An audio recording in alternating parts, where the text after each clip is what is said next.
I remember the way the sun cut through the dusty windows of the studio at the university, lighting up the piles of crumpled tracing paper and models in the corners with a yellow, unforgiving clarity. The hum of Buenos Aires traffic, dampened by the thick glass, buzzed just beneath the voices of my classmates. That day the air was hard-edged and restless, prickling with anticipation and an unspoken hunger for approval. I pulled at the hem of my worn black sweater, feeling the sweat gather beneath my collarbones, making every brush of clothing against my skin sharp. My project stood on the work table, a scale model of recycled timber curving over an impossible glass atrium, inspired by the rib cages of old tango halls. It looked fragile and odd among the rows of more conventional designs, pale grey mock-ups of condos, mimicries of buildings already crowding the city's skyline. Mine sprawled and swooped, heavy and strange under the lights. I felt its oddness like something embarrassing, a birthmark I could never hide. We listened as the professor made his way down the row, voice steady, tone clipped as he critiqued. He reached my table. "Lucia, what exactly is this?" he asked, not unkindly at first, with that weary note professors reserve for the wild ones they have already marked as likely to fail or burn out. "It's a community center for San Telmo," I said quietly, pushing the model forward with fingers that shook slightly, built from materials salvaged from the demolition sites, meant for music, for dance. "It opens to the street, there's no door, I fumbled for my breath, it belongs to everyone." My classmates leaned forward hungry, and I saw with the clarity of the condemned that none of them understood. A thin girl with expensive boots let out a little laugh. The scrape of it made my jaw clench. Emiliano, who spent weekends at his family's house in Tigre, smirked. "So you want a building without doors for tango? With trash wood?" I stared at the professor, desperately searching for an anchor, but he just pressed his lips together and gestured to the next project. "You need to think more practically, Lucia," he said, dismissing me not with malice but with the cool detachment of someone who thought me foolish, maybe even a little sad. As the others moved on, my project left to wilt in the glare, the comments sharpened to whispers meant to be overheard. "Why not just build a fort from cardboard? She thinks the poor are waiting for her miracle. Another snicker. Just wants an excuse to play architect with junk." I gathered my things in silence.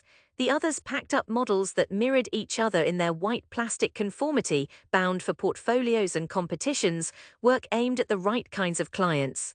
Mine sagged apart in my hands, splinters pricking my palms, and when I looked up, I saw myself reflected in the blank eyes of the windows, a shadow behind glass. Outside, the sun had already begun to set.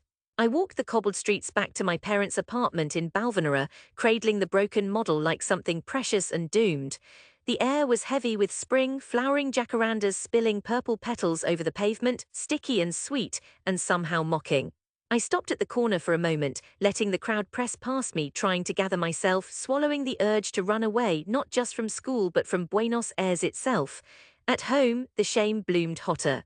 My mother sat at the kitchen table in her robe, eyelids heavy with disappointment. She eyed the model under my arm. "Lucia, why don't you do like your cousin?" she said gently, as if coaxing a wild animal. "He does offices, real buildings. You should choose something with a future." My father barely looked up from the newspaper but said, "Those kinds of projects might get you a pat on the back, but they don't pay the rent. Dreams are fine, but you need to be practical." There was no cruelty, just that quiet, tired certainty that comes from years of scraping by, that was almost worse than outright anger. When they returned to their routines, I retreated to my room, pressed my back to the door, and let the silence settle heavy in my bones. For hours I stared at the cracked ceiling, the distant music from a neighbor's radio rising and fading. I was 18 and already exhausted. I lay dreaming of wide, light-filled spaces and impossible warmth, of people who danced and laughed and made music together, spaces I'd never been welcome in but longed for anyway. The next day I packed away my model, and with it something essential dulled inside me, but I didn't quit. Even as the next semesters brought more rejections and skepticism, from faculty, from friends, from family, I kept designing, though the confidence in my hands faded. Awards slipped by, job interviews led nowhere, and every rejection reminded me of that day in the studio, of laughter and the echo of my dream bouncing against indifferent walls. Years passed. My name faded into the long, anonymous line of architecture graduates in Buenos Aires, those who drifted into drafting offices or left altogether for unrelated work. I took small jobs, helper on a construction site, teaching drawing in a primary school, sketching elevations for a firm that never used them. I watched old classmates build their lives in glass towers and steel companies. I lived with my parents well past what was respectable, nursing the slow burn of humiliation. Every family asado was an ordeal, uncles and aunts asking if I'd found a real job yet. Still playing architect, Lucia, my cousin Diego would ask, tipsy with beer. Everyone laughed, including my mother. I learned to laugh too, or at least to make my face do something that passed for it. But I kept sketching at night with scraps of paper, working over the design that had been laughed out of the studio. Over time it changed, grew leaner, more possible. I spent hot afternoons wandering the city with my notebook, watching how people moved through plazas, how music leaked from bars, how the old houses in San Telmo tilted with history yet pulsed with life. The idea wouldn't die.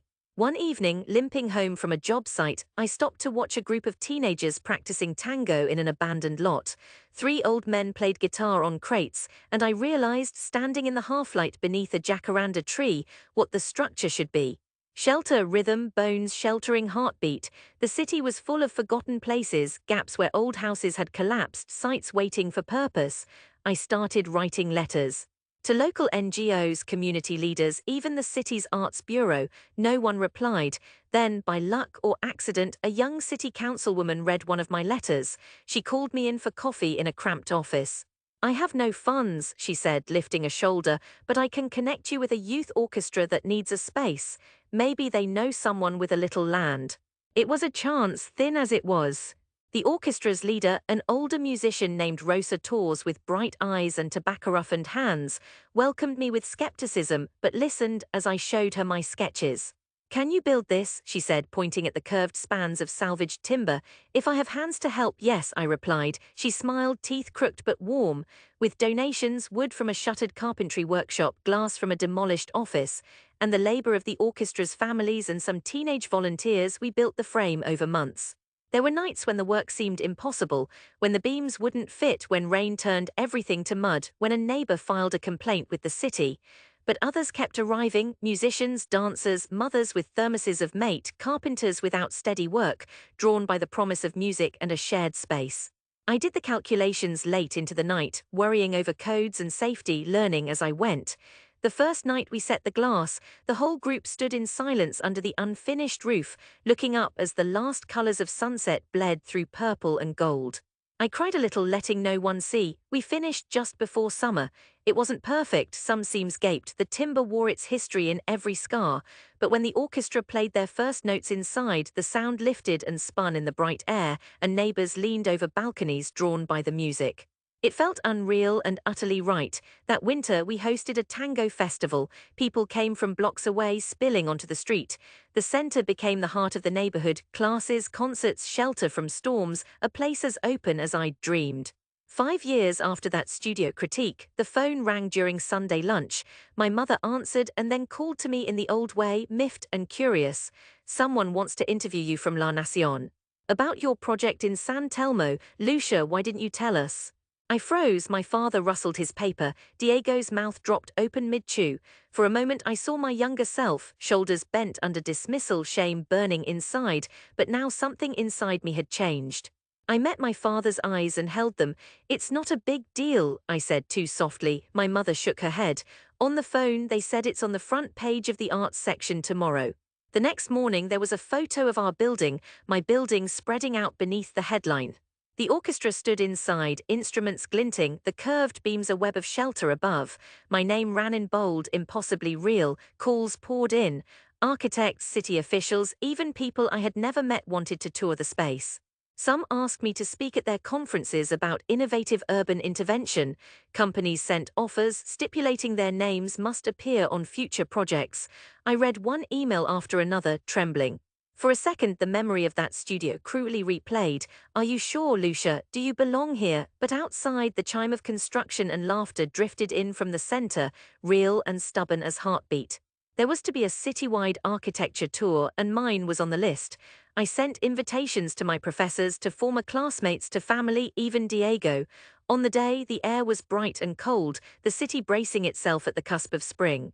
I stood outside the center watching the first tour group gather, a swirl of art students, journalists, and neighborhood grandmothers in their best coats. I saw Professor Aguirre make his way through the crowd, slow and expectant, white hair gleaming. Behind him trailed two of my old classmates, cameras slung on their hips, faces studiedly neutral. Then, unbelievably, my father and mother rounded the corner, Diego hanging at their heels. My mother, always formal, wore the stiff suit she had for christenings and funerals. As the group entered, I could feel the tension in their stance, their voices quiet with judgment. I guided them through the open entrance, pausing beneath the familiar arch of salvaged timber. "This is the space," I said, hearing my voice steady clear, "built by neighbors, musicians, volunteers, using what we could find, no doors. It stays open year-round, anyone can come in, the resonance you hear, it's the timber, the roof is designed so that even the smallest notes reach everyone." As if on cue, Rosa and the youth orchestra began a milonga, the sharp rhythm rising, catching against the glass. Laughter and applause broke loose as couples, grandmothers and children, young couples from the neighborhood, stepped into the space and began to dance. The light slanted through the battered glass, painting wild patterns over old women's shoes and gleaming cello cases.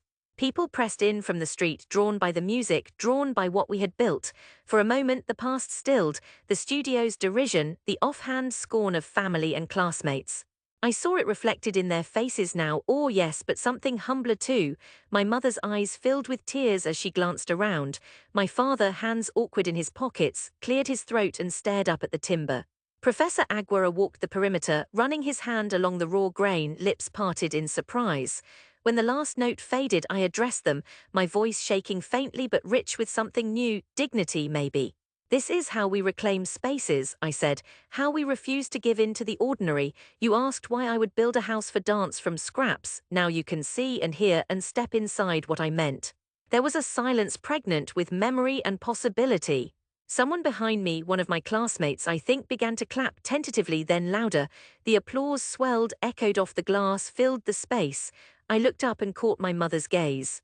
She looked not with worry or defeat, but with pride, the kind that unspools slowly and gently after years of silence. My father put a hand on my shoulder, a rare press, awkward, trembling. "You built this." I nodded without words. In the lingering applause, I allowed myself to feel the fullness of what I'd built, not the building, but the hard-won right to take up space, to shape the city that shaped me. Later that evening, after the last visitors trickled away and Rosa brought out a battered thermos of coffee, I sat with my parents on one of the rough benches by the entrance. Children ran in and out, tagging each other, heels clattering. "I didn't think it could be done," my father said quietly, as if confessing something too long held. "I'm glad you proved me wrong." My mother took my hand, squeezing it until my bones creaked, and looked out at the swirl of dancers. The city around us pulsed with life, broken and beautiful, stubborn and bright, and for the first time I felt not only that I belonged, but that I could shape Buenos Aires in my own hands. The years of rejection lingered, yes, but as the dusk gathered, music rising over the city, I found a wholeness where once there was only longing, a place for beauty and for me fully, finally here.